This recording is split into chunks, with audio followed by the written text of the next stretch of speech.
Brynjar, tapleikur annan daginn í röð og má eiginlega segja sko, ég meina svona fyrir það sem sáu báða leikina, það hefði vel getið tekið báða til hlýtur að sviða svolítið. Já, mér fannst við eiginlega bara eigum að vinna þetta sko. Þetta var eiginlega aðalega töpuðu boltanir í fyrri hálfleik og svona. Við vorum bara með 5 í síðasta leikluðurum, þannig að það er betra en þetta var eiginlega aðalega töpuðu boltanir í byrjun.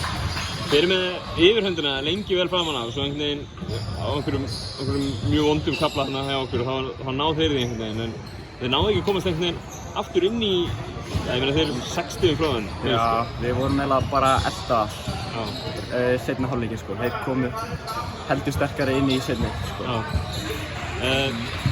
Tveir leiki búnir og kannski talað um að það sé ekki alltaf úrslitin sem skipta máli. Hvað sérðu þið ákvæmt við þessa 2 leiki? Þetta var náttúrulega, þessi leikur var mun betur en í gær. Við vorum miklu yfirvegari og já, bara næsti leikur. Það eru norðmenn á morgun, hafa eitthvað náðu að skoða þá?